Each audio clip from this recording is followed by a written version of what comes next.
Welcome hid to a it, you know, courtroom so I didn't showdown where have to trust, worry about it money, and disappearing missing because he coins said it had some collide under the value. sharp eye of Judge Simpson. From the very start, this case doesn't waste time. It's loaded with contradictions, misplaced valuables, and excuses that just don't hold up. Imagine being entrusted with thousands of dollars and a prized coin collection, only to later claim you didn't know where it was. Already suspicious, right? Judge Simpson makes it clear this isn't about friendship or favors, it's about legal duty. This introduction sets the stage for drama that spirals between denial and admission. The defendant insists he acted like a loyal helper, but the evidence suggests otherwise. Pay attention to how Judge Simpson zeroes in. He's not letting emotional side stories cover up the hard facts. And trust me, what you're about to see is not only a lesson in legal responsibility, but also a cautionary tale about what happens when blurred lines of friendship cross into court battles. Who do you think friendship or law should win here?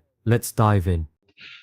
After a couple weeks after he asked me about it, and I said I didn't know where it was, you know, at that point, but I had found it. Well, you also represented to the court that What's that? you also represented to the court that you didn't know where it was. That's right. And Yeah, that's not a good thing. I found it, like I said, somewhere in between here in the last Zoom conference. I found it, and so I brought it with me today, if that helps. I don't know. What about the photo? The photos, well, that's a question for Donald Oates to ask himself, because did you give me 2,500 photos, you said? No, they disappeared from my house. Okay. Nobody comes to visit me. I know for a fact, we both had some reasonable, our front doors were unlocked. I changed my lock. Did you change your lock? No, I didn't. So The defendant's excuse here is shaky at best. He suggests that missing photographs might have been taken by some unknown visitor since his doors were unlocked. But here's the issue. Courts don't deal in what-ifs. Judge Simpson is looking for clear accountability, not theories about mysterious intruders. When property is entrusted to you, it's your job to secure it. Leaving the front door open doesn't absolve responsibility, it highlights negligence. This moment reveals a critical theme. Casual explanations won't survive under legal scrutiny. Notice how the defendant shifts from "I didn't know" to "maybe someone else took them." That inconsistency is exactly why judges press hard on facts. anybody can have access to Donald Oates' house. And I did not take the photographs, so I'm not sure about those. Like he just admitted, he's not sure where they went. Somebody might have taken them, that wasn't me. I do have the coin collection. Okay. Yeah.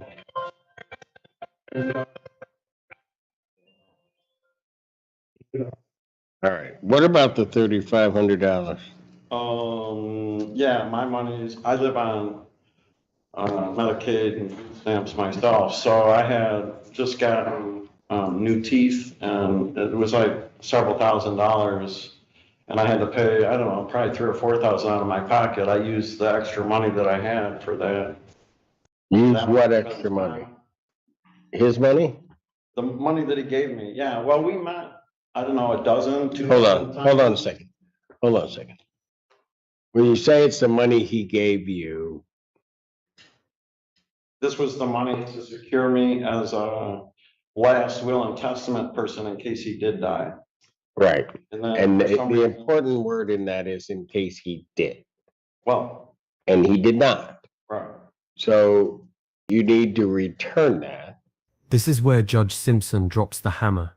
The defendant argues he should keep the money because he spent time helping and cleaning the plaintiff's house. But the law doesn't work like a casual barter system. Funds given in case of death are conditional. If the person doesn't die, the money stays theirs. What the judge is emphasizing is trust law. Holding property for another isn't a blank check to use it as you see fit. The defendant tries to equate himself to a paid caregiver, but without a written agreement, that claim collapses. This is the legal equivalent of trying to play chess while your opponent is reading the rulebook aloud. This turning point shows the gap between personal expectations and legal obligations. Well, we met a couple dozen times for, I don't know, 30, 40 hours. I had people come over and clean his house. I cleaned his house. He had me clean out a bunch of stuff. Oh, No, talk to me.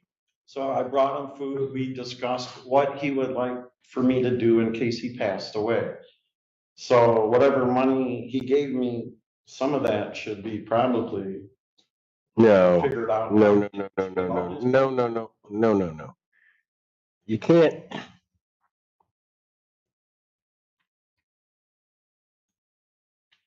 You can't do it that way. You can't. Okay. I mean, that's not the way that it works. Well, I think Mr. Barr is working on how much time he spends with his client. He's charging him a certain amount and it comes to. Well, total. you know what, How Mr. am I Call. different? My time, I spent a lot of time with him. Mr. Call, Go ahead. here's how you're different. If somebody gives you something, and in a lot of ways, what you're doing is you're holding it in trust.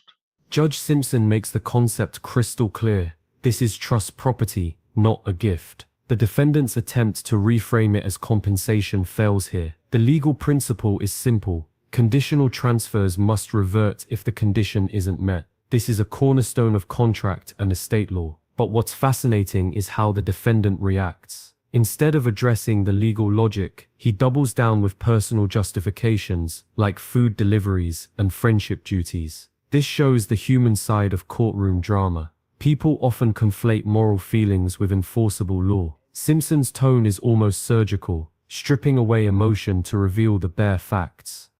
I mean, he doesn't effectively have an estate, but really, if something were to happen to him, you're then the person that has to basically execute his wishes. Is that still in effect today? Well, here's the problem. Right. You are really to do nothing with that property until such time as something happened. And when it didn't happen, because you're holding, that property doesn't belong to you, then you have to give it back to him. And you don't think I should be compensated for all the times I went over there to? You know what? discuss the legal I process? don't know if there was an agreement by the two of you that you were going to be paid anything. What I know here is that he gave you funds, he gave you a coin collection. Mhm. Not sure now about the photographs, fine. If we just deal with those two things, the coin collection and the funds, he gives those to you in essence in anticipation that he's going to die. And he says, do X with this. Right. And he doesn't die.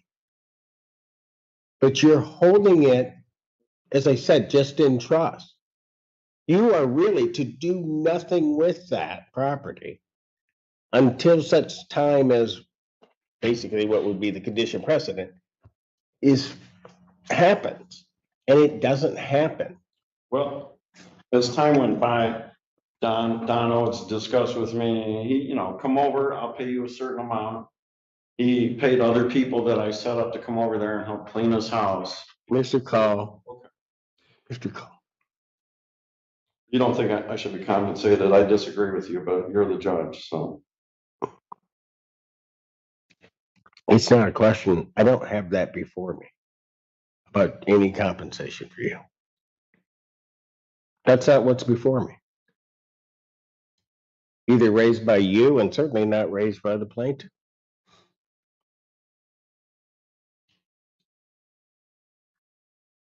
And, Mr. Call, let me just put it this way. I realize the two of you are or were friends. But, maybe compensation for what you do as a friend should happen. I don't know. But I think it says something that you came to this court after he sued you. And you intentionally misrepresented a particular fact to this court. A big one. Which is what? About the coin collection. I didn't know where I put it. No, that's not, hold on. Did you read what you wrote to the court? No. Because I read everything. What do you think you wrote to the court? it was seen as a gift, the money in the coin collection that he gave me. That's what I was told. You did not, hold on a second, but you did not say anything about losing it. You said, I don't know where the photos of coin collection are. That's right. And all of a sudden you just found them. That's right. Get the coin collection in here. Where is it? It's in the car. Go get it. Now the suspense spikes. After insisting he couldn't find the coins, the defendant suddenly produces them from his car. This is one of those moments that makes courtroom watchers lean forward. To a judge, this isn't just suspicious, it's credibility shattering. If you find crucial evidence only when pressed, it raises doubts about what else you're hiding. Simpson's demand to bring the coins immediately is strategic. He's testing both the evidence and the defendant's honesty in real time. The plaintiff's quick identification of missing coins worth $4,000 only deepens the case. This isn't just about lost property anymore. It's about whether the defendant deliberately concealed assets. Coins. And I guess there was a black binder and a white binder I now see over there. Are those the coins? Yes, Your Honor. Mr. Oates has recognized these coins. This is part of the collection. Missing was some loose coins valued at about $4,000.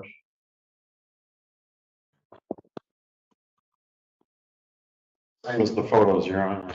I took them, and now we're having a discrepancy. I brought the coin collection in once I found it, and now he sent me death threat letters on addition from multiple addresses. I forgot to bring that up, but I mean, quite frankly, Mr. Call, I'm not here on a lot of what may be complaints you have. okay, The problem that I have right now is there's about $4,000 they're claiming in coins that are missing. hearsay or whatever. That's his opinion. Okay, and now I'm lying again? I don't know what you are, Okay, but you're gonna let me finish before you go on. Because okay, I'm gonna explain to you how it works in this courtroom. okay. I've let you interrupt me a couple of times. I don't want to have it happen again, or you're gonna end up going with him. Okay. Am I real clear? Yes. This is Judge Simpson in full command. Courtroom authority isn't just about rulings, it's also about controlling tone. The defendant keeps interrupting, trying to defend himself mid-sentence. That behavior undermines his credibility and risks contempt. Notice Simpson's warning, one more slip, and he could be escorted out. In trials, respect for procedure matters as much as evidence. Judges watch body language, interruptions, even tone of voice. A defendant who looks combative only digs his own hole deeper. Think about this. In a high-stakes setting where thousands of dollars are disputed, would you want the judge focused on your attitude or your evidence? This moment shows that courtroom drama isn't just legal, it's psychological. The balance of power shifts every time someone breaks decorum. Their claim is that there are some coins missing, and there's the $3,500. Okay? Now, I'll tell you, and I'm just gonna tell you what the problem is with your defenses. Your defenses aren't defenses to the claims that Mr. Oates is making. That's the first thing. Okay. All right? Because the reality is, and this is really the bottom line to it, the property that he gave you, you needed to hold on to until such time as he had passed away, which he did not. And therefore, that's the property or the value of that property that's going to need to be returned to him. Here's the core of the case, boiled down by Judge Simpson. Return what doesn't belong to you. Simple, direct, irrefutable. The defendant tries to complicate the story with side tasks, friendship, and claims of payment, but the legal baseline is clear. The plaintiff didn't die, so the condition triggering inheritance never occurred. That makes everything still his. What's powerful here is how Simpson cuts through the noise. In law, clarity wins. The defendant's rambling explanations are no match for the judge's precise breakdown. Think of it like chess. While the defendant is moving pawns, Simpson is checkmating with a single rook. For viewers, do you think the defendant truly misunderstood his role, or was this an intentional misuse of trust? Now, some of the things you're claiming, he can't, you're saying he can't show it. It's going to be one person's word against another.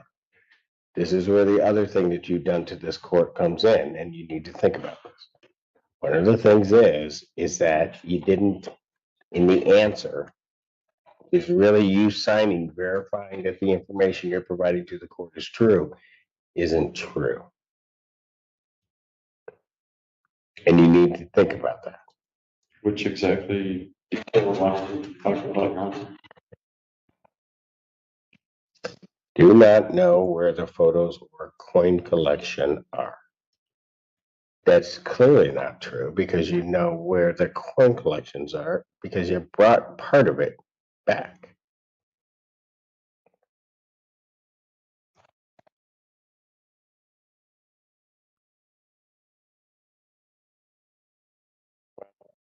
Set the trial. I mean, you're not looking to try to, and what I'm saying to you, Mr. Call, is this. If you put forth to me anything that might be a defense to what they're claiming, then you should put it forth. And I'll hear it. But everything that's come out of your mouth while we're here at this final settlement conference hasn't been a defense to this.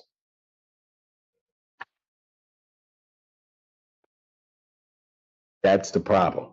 And the problem may be you might want to find a way to do something because I'm sure if you converted these to your own use, which is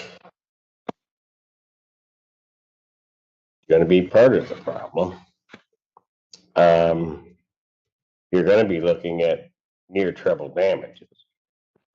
I didn't hear you. You're going to be looking at what potentially could be treble damages.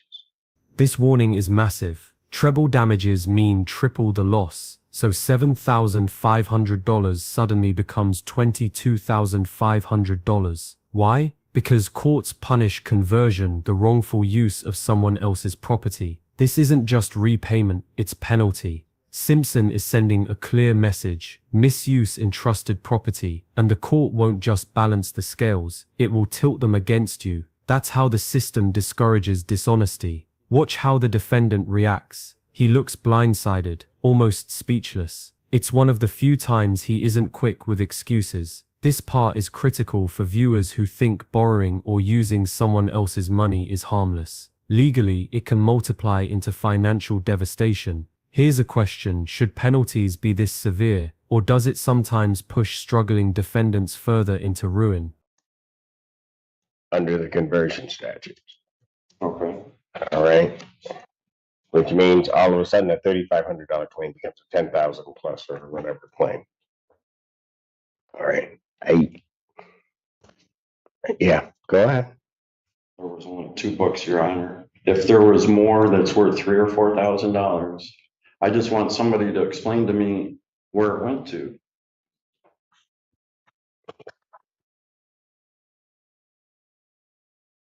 I hid them.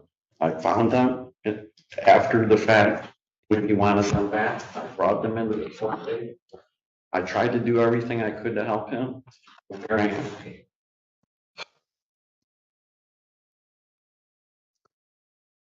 Date in June. June 28th.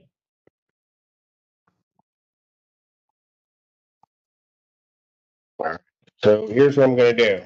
I mean, and maybe Mr. Call, the best I can tell you is that maybe what you ought to do, if you think that's it, I mean, you're going to make your own assessment of what this case looks like. I mean, I try to let people know what I'm seeing. I haven't made a final ruling on anything, but just in terms of what I'm seeing at this point. And what I'm not hearing, more importantly for your standpoint, is I'm not hearing anything that's going to constitute a valid defense. Okay, I mean, I guess. okay, so My suggestion to you may be to try to initiate a call, try to think about how you can sort of rectify this for yourself. Because it could get bad. You're saying I should come up with the coins that I didn't take, that I say I didn't take. I didn't say that. I'm trying to understand you, Your Honor. I think I'm talking in English. I Okay. think you need to rectify it and or try to resolve it. What should I do to do that? I guess is my point. I told you, you should probably call Mr. Barr. If you'll listen to what I'm telling you Okay. and see what you can work out. I think it would behoove you. I mean, I'll make the call. If I'll hear the testimony, I'll make the call. Okay. But what I'm seeing right now should do it. Mr. Barr, you have reason. Yes, sir. Yes, Your Honor. Mr. Oates, it was the owner of the coins, and the law indicates that he can evaluate them or value them. So that's $4,000, and there's $3,500 that Mr. Call kind of admits that he received. So that's $7,500. We'd be willing to work something out on that amount, if Mr. Call would be willing.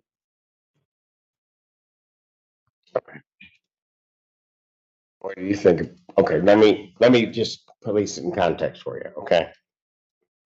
If, for whatever reason, and Mr. Barr is saying the 7,500,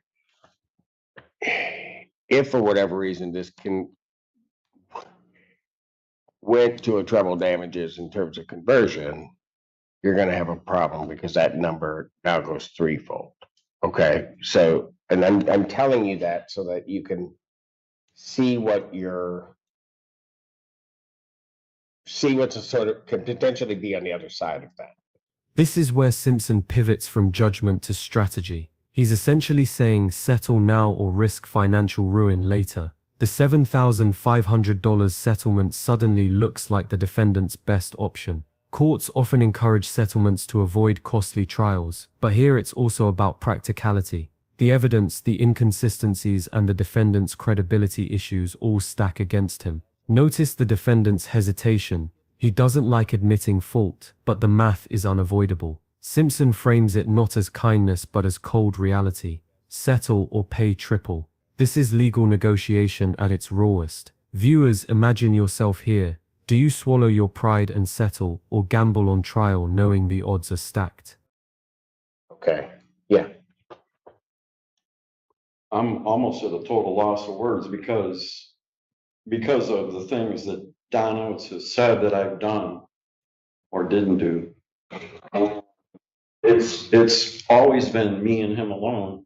And if he says I took his coin collection and didn't bring it completely back, and I say to you, I put those two books hidden away, and I had to look for them for weeks to find them, and I brought them back. And I Then at a trial, I have to determine who's telling me the truth. Okay. And I'm telling you, I mean, and I'm not saying I'm making a decision, but I think you've already misled the court with your answer. Which one? I don't understand. Look at your answer. I'm just telling you that. I haven't made a ruling on it. I'm not gonna sit up here and argue with you. Okay. You can either enter into negotiations with Mr. Barr on that, or we can just go to trial. What do you want to do? If we go to trial, there's witnesses involved and things of that. Absolutely. Bring things. Yeah. So I don't know how to go about that because we're both members of the VA hospital and we both have doctors. I would like to have his doctor be here. Is there a way to set that up? I can't give you legal advice. Okay. See, that's the problem. I don't. No, it's not a problem for me. I can't do it. I'm trying to.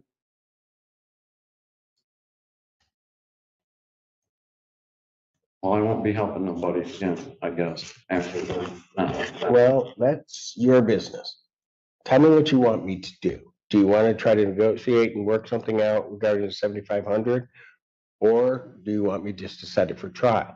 That doesn't mean you guys can't talk about it in the interim, but I think it's probably better that if that kind of offer has been made, that you may want to kind of look at it and try to figure out just how to do it. You know, but you don't have to. I'm not saying you have to do that. I'm just saying. Go ahead. I would like to enter the negotiations. The only problem I have is when somebody says that I converted a bunch of coins that I didn't convert. And then, well, if I would say I'm responsible for the 3,500, okay, I could work with that. But when somebody lies blatantly and says that I stole their coin collection when I've obviously returned it, and anyway, he's lied about a number of things to me and been very evil. But like I said, that's just me saying that. I'm not expecting you to believe me. And even if I did, it wouldn't matter. Okay. That's not what I'm here for. Now, do you want to enter into some type of negotiation? I'll let you guys do that. Try to do at least the beginning parts of that right now. That'd be good. Okay, so why don't you guys, would you do that, Mr. Brown? Yes, of course, Your Honor. Two things. One, do I understand that the books are now given back to Mr. Oates and are now his property? Yes, they are. And did I understand Mr. Call correctly that he was offering to settle for 3,500? Well, he said the 35 is not really at issue, but well, I won't say it that way. He wasn't having an issue so much with the 35 because it was given to him, the money. And he may have used that money to do whatever he did with it, okay? I don't think he's necessarily disputing that. He has some issue with the 4,000. Thank you, Your Honor. All right, that's fair? Fair. Okay, that's what I heard him say to me. All right, so I'll step off. Somebody just knock on the door, or we'll check periodically and just see where you guys are. I think 15 minutes should be good, Your Honor. Good enough? Oates versus Call. Good And afternoon, Your Honor. I must confess, nobody's happy, but we've agreed to settle for $7,500. sir, is that correct? Payments would be good, I guess. Yes, sir. Okay, well, Like you said. look at that, but nobody's happy, but are you willing to settle for the 7,500? Yes. Okay, very good.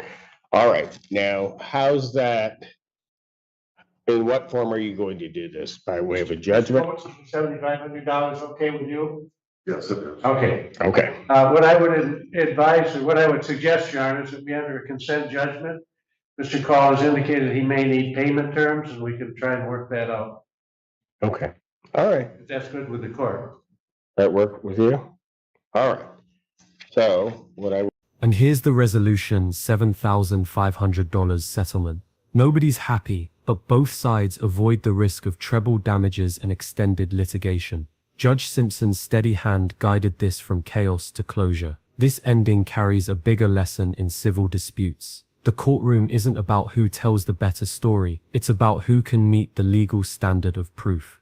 The defendant learned that friendship and excuses don't outweigh accountability. The plaintiff secured a recovery, even if not the full value he claimed. In summary, this case shows how trust, when mishandled, becomes liability. Judge Simpson reinforced that entrusted property is never yours to use, no matter how much time you spent helping. The ruling avoids trial but cements responsibility. If you found this case as shocking as we did, make sure to hit that like button, share your thoughts in the comments, and don't forget to subscribe for more jaw-dropping courtroom breakdowns. A single light switch, clicked on and off, becomes the spark. In true crime, violence rarely starts with a scream. It starts with something small, a boundary crossed, a hand extended, a touch no one consented to.